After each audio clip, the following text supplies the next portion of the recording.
नमस्कार, मी कृष्मा दातार. तुमचं माझ्या चॅनलमध्ये खूप स्वागत आहे.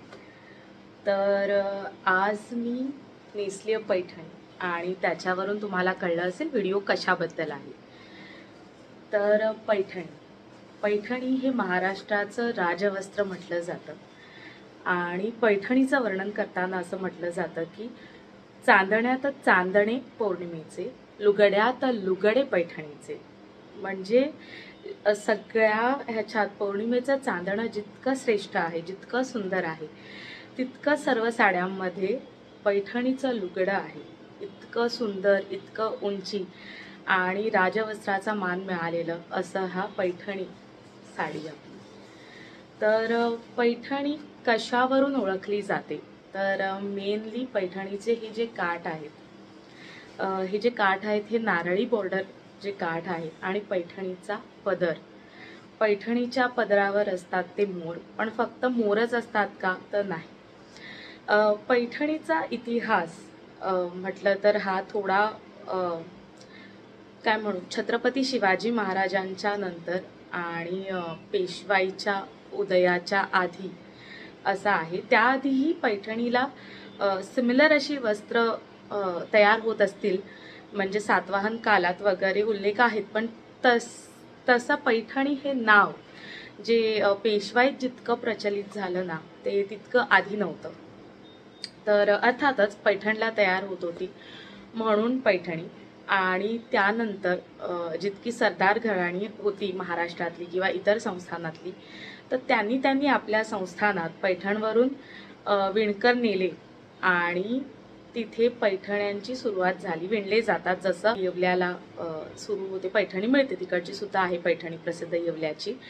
पण पैठणी ही सुरुवातीच्या काळात झालेली आहे. तर आणि पैठणी हे ना नेहमीच अभिजनांचं, सामान्यांपेक्षा एक उच्च वर्गातलं वस्त्र राहिलेलं आहे. कारण पेशव्यांच्या दप्तरात नोंद आहे की जेव्हा इतर साड्यांची किंमत 3 रुपये 5 रुपये अशी होती, तर त्यावेळेस एका पैठणीची किंमत 75 रुपये होती. आणि त्यावरूनच तुम्हाला कळेल की पैठणीची किंमत किती आहे. आताही तेवढीच आहे, म्हणजे अगदी काय म्हणू, रिअल पैठणी घ्यायला गेलात ना, तर तशी महाग आहे पैठणी. स्वस्त पैठणी आहेत अवेलेबल, बट ते कॉपी आहे, डुप्लिकेट, आपण रेप्लिका म्हणू शकतो. खऱ्या पैठणीची सर येणार नाही. तर मी आज माझं पैठणीचं कलेक्शन तुम्हाला दाखवणार आहे आणि त्यासोबतच हळूहळू ओळख करून देणार आहे पैठणी कशी ओळखायची, रिअल पैठणी कशी ओळखायची. तर चला बघूया. तर पहिली पैठणी मी दाखवते ही माझी स्वतःची आहे आणि मला पैठणी आहे ना अशीच जाता जाता घ्यायची नव्हती. काहीतरी एक छान समारंभ असेल आणि माझ्या आठवणी त्यांना कायमची राहील की ही साडी ना मी तेव्हा घेतली होती. तर अशी साडी माझी मुलीच्या बारशाच्या वेळेस मी घेतली. ही कलांजली पैठणी आहे. अर्थात आत्ता ज्या डिझायनर पैठण्या मिळतात ना त्याच्यातली आहे, लेटेस्ट ज्या झाल्यात त्याला. तर अंगभर बुट्टा आहे या साडीचा, अंगभर बुट्टा आहे, सगळीकडे बुट्टा आहे. तर मोर आहेत आणि त्याच्यासोबत हे असे वेगळे चक्र दिलेली आहेत आणि त्याच्यात मोर आहे. ही थोडी डिझाईन कांजीवरममधून घेतलेली आहे असं मला वाटतं. आणि हे जे पैठणीचं जे काय म्हणू एक ट्रेडमार्क आहे मोर, तर हे आहे. आणि ही फुल पल्लू जी आहे ती आहे, पदर असा भरजरी आणि ही मोर.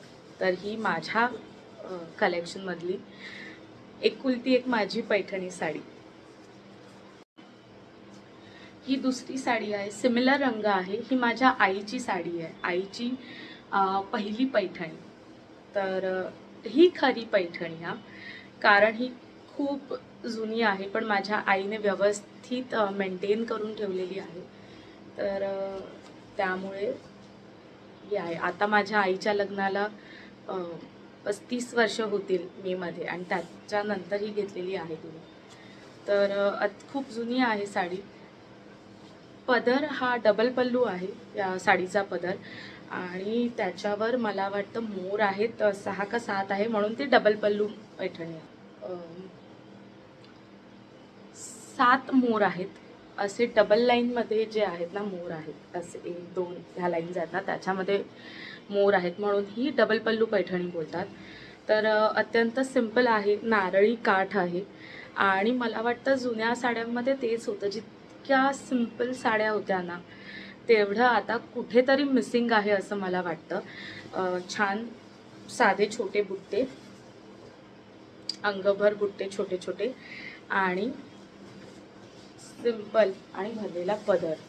तर ही अशी पैठणी माझ्या आईची. आता ही जी पैठणी दाखवते ना ही माझ्या आईची पैठणी आहे. आणि मी जसं मगाशी तुम्हाला म्हटलं की पैठणीवर फक्त पदरावर फक्त मोर नसतात, तर तोता मैना सुद्धा असतात. आणि ती तुम्हाला दाखवते, हा पदर दाखवते त्याचा पहिले.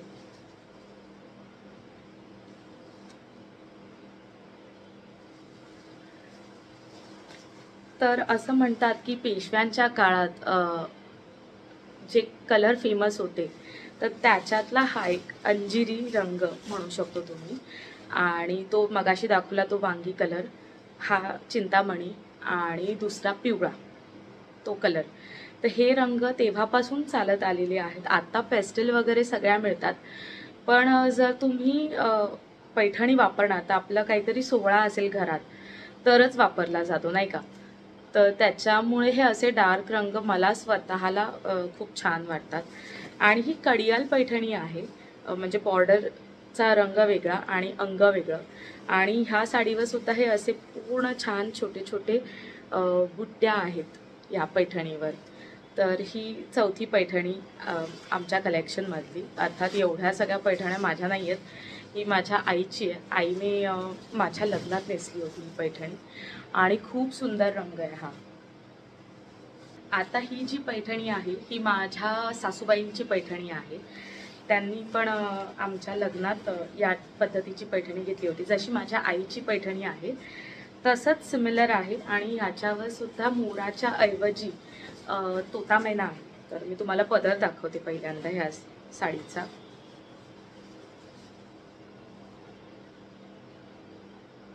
हा बघा, आणि सिमिलर पदर आहे, फक्त बुट्ट्यांमध्ये फरक आहे. ह्या बुट्ट्या छोट्या आहेत, मगाशच्या बुट्ट्या मोठ्या होत्या, जरा बुट्ट्या मोठ्या होत्या, आणि ह्या छोट्या बुट्ट्या आहेत. पदरसुद्धा कडियालाच आहे, नारळी बॉर्डर आहे. बऱ्याचदा पैठणीची नारळी बॉर्डर असते, पण पैठणीमध्ये खरी जी जुनी डिझाईन आहे खूप छान आहे, आसावली म्हणतात त्याला, अशी वेल असते ती एक बॉर्डर येते.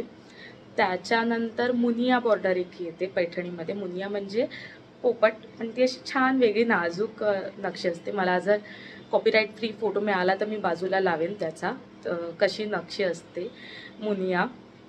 अत्यंत सुंदर दिसते ती, प्लेन काठ आणि त्याच्यावर छोटे छोटे पोपट. माझ्याकडे ती नाही आहे, अर्थात त्या पैठण्या तशा तशा डिझाईन्स वाढत जातील, किमती तशा तशा महाग होत जातात. आता एक शेवटची पैठणी तुम्हाला दाखवते मी, माझ्या सासूबाईंच्याच कलेक्शनमधली. आता हे सिमिलर रंग वाटत असतील, पण हा थोडा रामा ग्रीन कलर आहे आणि हा चिंतामणी रंग आहे पैठणीचा. आणि ही सिंगल पल्लू पैठणी आहे त्यांची देखील जुनीच पैठणी आहे ही. मला वाटतं 12-13 वर्षांपूर्वीची तर नक्कीच असेल ही पैठणी. आणि त्यावेळेस ना खूप छान पैठण्या यायच्या आणि सिल्क सिल्क वाटायचं तेव्हा. तर ही हाफ पल्लू पैठणी. हाफ पल्लू म्हणजे हे मोर आहेत ना, हे 3च मोर आहेत याच्यामध्ये. तर हे 3च मोर आहेत, त्याच्यामुळे ही हाफ पल्लू पैठणी आहे. कडियाल बॉर्डर आहे याची, पण छान ब्लू दिलेला आहे याच्यासोबत, कॉम्बिनेशनला खूप छान जातो. मी नेसली एकदा दोनदा, मला अत्यंत आवडणारी साडी आणि रंग आहे ह्याचा पैठणीचा. आता आपण पैठणीच्या किमतीबद्दल बोलूया. जसं मी मगाशी उल्लेख केला, पेशव्यांच्या काळात एक साधी साडी तुम्हाला 5 रुपये 7 रुपयाला यायची, तर पैठणीची किंमत होती 75 रुपये. यावरून ती किती किमती होती, किती उंची होती आणि सामान्य लोकांना अप्राप्य होती हे लक्षात येईल. आता सुद्धा खऱ्या पैठण्यांची किंमत तेवढीच आहे. आता पण जेवढ्या सगळ्या तुम्हाला पैठण्या दाखवल्या, ह्या पैठण्यांची किंमत 10 ते 15 हजाराच्या पुढेच आहे. जुन्या साड्या आहेत तर त्या म्हणजे अगदी 10-12 वर्षापूर्वी आम्ही 6-7 हजाराला जरी घेतल्या असेल, पण त्या साड्यांची आजची किंमत वाढलेली आहे. आणि पैठणी कशी ओळखायची, रिअल आहे का? तर पैठणीचे काठ मागून पुढून तुम्हाला सारखे विणलेले दिसले पाहिजे. ही साधी चौकडा नारळी बॉर्डर आहे, ही बघा. ठीक आहे, आता ही मागून पण तशीच दिसते. धागे निघालेत का याचे नाही. आता अशी सुद्धा दाखवते तुम्हाला, म्हणजे तुम्हाला फरक कळेल. हे बघा, ही सरळ आहे, ही आतला भाग आहे. तर ह्याचे हा पुढचा भाग आहे, हा आतला भाग आहे. धागे निघालेले नाहीत. काठाचे हे जे वीण सेम आहे. ठीक आहे, त्याच्यानंतर पदर. तर पदर आहे हा बाहेरचा भाग आहे जो दिसतोय आपल्याला तो, आणि हा आतला भाग आहे. कुठेच धागे निघालेले नाही. म्हणजे हा जरी बघितलात ना पट्टा, हा शेवटचा, तरी हा बघा, हा बाहेरचा भाग आहे आणि हा आतून पण सिमिलर आहे. तर हे वैशिष्ट्य असतं जेव्हा तुम्ही छान साडी घेता, थोडी महाग घेता, तर एकदम सॉफ्ट येते, तलम येते. बऱ्याचदा ना ज्या स्वस्त पैठण्या येतात ना, तर त्याच्या बॉर्डरला खूप अशी चरचरीत लाईन असते आणि ते इथे टोचतात, कमरेला टोचतात, कधी कापलं जातं, तर असं असतं. आणि महाग म्हणण्यापेक्षा याची किंमत काय बोलू, ही साधी साडी विणायला अशी सिंपल बॉर्डर, छान बुट्ट्या आणि छोटा पदर 7 ते 8 दिवस लागतात. तर त्यामुळे मला वाटतं तेवढी किंमत त्याची होते. पैठण्यापूर्वी सुती बनायच्या, त्यानंतर त्यांना अधिक उंची बनवण्यासाठी हे वापरायला लागले, सिल्क. पण आता सुद्धा कॉटन पैठण्या मिळतात तुम्हाला. कॉटन पैठण्याची किंमत 10 हजारापर्यंत असते. पुन्हा ते तुमची डिझाईन आणि त्या सगळ्या गोष्टी येतात, किती ह्याच्यावर आहे ते. आता पैठणीची अवस्था सगळीकडे आहे. पैठणी कुठे नाही. म्हणजे तुमचे कुशन कवर घ्या, तुमचे पडदे घ्या, तुमचे कुर्ती घ्या, तुमच्या पर्स घ्या, सगळ्यावर पैठण्या आहेत. पण तरी मला असं वाटतं पैठणीची जो रुबाब आहे ना, तो कमी नाही होत. जेव्हा तुम्ही नेसता तेव्हा तुम्हाला त्याच्या वजनामुळे वाटतं की खरंच मी म्हणजे काहीतरी छान गोष्ट नेसली आहे, आणि तो रुबाब जाणवतो पैठणीचा, असं मला वाटतं. तर माझं हे पैठणीचं कलेक्शन तुम्हाला कसं वाटलं मला नक्की सांगा. त्यानंतर व्हिडिओ आवडला असेल तर प्लीज लाईक करा, शेअर करा आणि सबस्क्राईब करा. पैठणीनंतर कुठल्या साड्यांची माहिती तुम्हाला घ्यायला आवडेल हे पण मला कमेंट करून सांगा. चलो बाय.